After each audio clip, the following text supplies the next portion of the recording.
اس میں تمام اعمال ظاہرہ و باطنہ آ گئے، شریعت کے تمام علوم کو حاوی ہے۔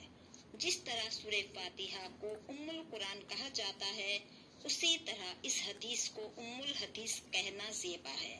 بسا اوقات حضرات صاحبہ رضی اللہ تعالیٰ عنہ دربار رسالت صلی اللہ علیہ وآلہ وسلم کے رعب کی وجہ سے کچھ دریافت نہیں کر سکتے تھے، اور یہ چاہا کرتے تھے کہ کوئی دیہاتی آ جائے تو وہ کچھ دریافت کر لے تو ہم کو بھی واقفیت ہو جائے۔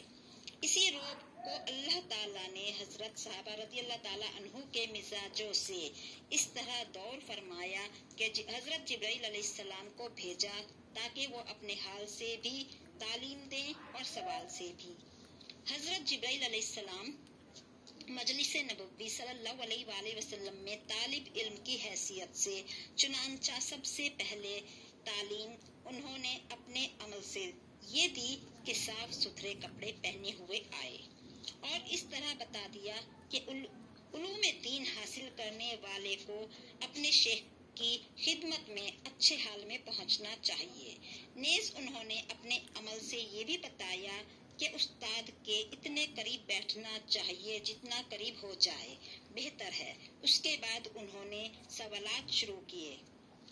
ارکان اسلام سائل مذکور یعنی حضرت جبرائیل علیہ السلام نے سب سے پہلے اسلام کے بارے میں سوال کیا۔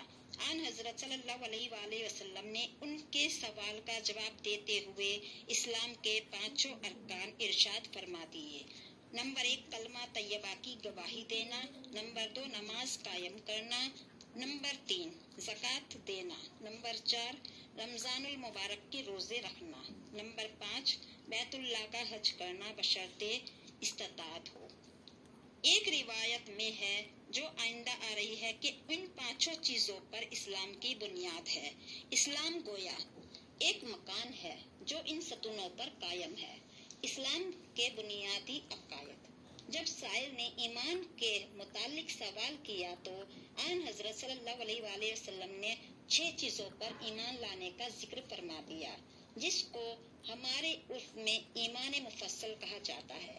نمبر 1 اللہ پر ایمان لانا، یعنی اس کی ذات و صفات کو اسی طرح ماننا جس طرح کتاب اللہ اور رسول اللہ صلی اللہ علیہ وآلہ وسلم نے بتایا ہے۔ نمبر 2 فرشتوں پر ایمان لانا، ان کو خدا کی مخلوق اور اس کا فرما بردار بندہ سمجھنا اور ان کے وجود کا قائل ہونا۔ نمبر 3 اللہ کی کتابوں پر ایمان لانا، اس کی تمام کتابوں کو حق سمجھنا اور اس کا قائل ہونا کہ اس نے اپنے بندوں کی ہدایت کے لیے مختلف پیغمبروں پر مختلف کتابیں نازل فرمائی ہیں، اور ان میں جو کچھ ہے سب حق ہے۔ اللہ نے جس کتاب پر جس وقت عمل کرانا چاہا اپنے بندوں کو حکم دیا، اور اب اس نے قیامت تک صرف اپنی آخری کتاب قرآن مجید کو عمل کے لیے تجویز فرمایا ہے، جو آخری نبی حضرت فخر عالم محمد رسول اللہ صلی اللہ علیہ وآلہ وسلم پر نازل فرمائی ہے۔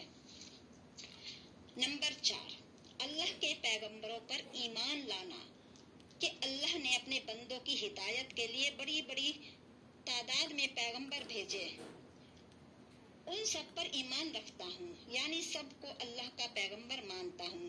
سب ہادی تھے، وہ ساری مخلوق سے افضل ہیں، ان کی ذرا سی گستاخی کرنا بھی کفر ہے۔ سب سے آخر میں اللہ نے حضرت محمد رسول اللہ صلی اللہ علیہ وآلہ وسلم کو خاتم النبیین بنا کر بھیجا۔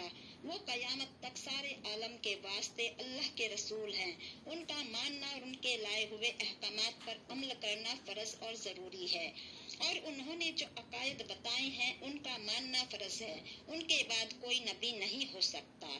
جو شخص ان کے بعد کسی کو نبی یا رسول مانے وہ اللہ تعالیٰ کے صریح ارشاد ولیکن الرسول اللہ و خاتم النبیین کا منکر ہونے کی وجہ سے کافر ہے، ہوا اس کا نام مسلمانوں کے ناموں کی طرح ہو۔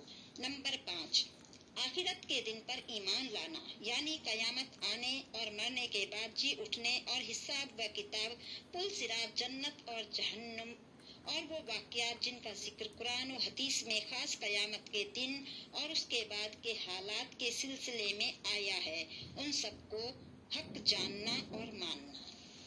نمبر 6، تقدیر پر ایمان لانا، یعنی اس کو ماننا کہ اللہ جل شانہ نے کائنات عالم کے ہر بناؤ بگاڑ اور عدم و وجود کے متعلق اندازے مقرر فرمائے ہیں کہ ایسا ایسا ہوگا، جس کے حق میں اللہ تعالیٰ نے جو بھی خیر و شر مقرر فرمائی ہے وہ ہو کر رہے گی۔ ان 6 چیزوں پر ایمان لانا، ان کو بغیر کسی ریب اور شک کے سچے دل سے ماننا ایمان ہے۔ جتنے بھی عقائد اور اعمال ہیں وہ ان 6 میں آ جاتے ہیں۔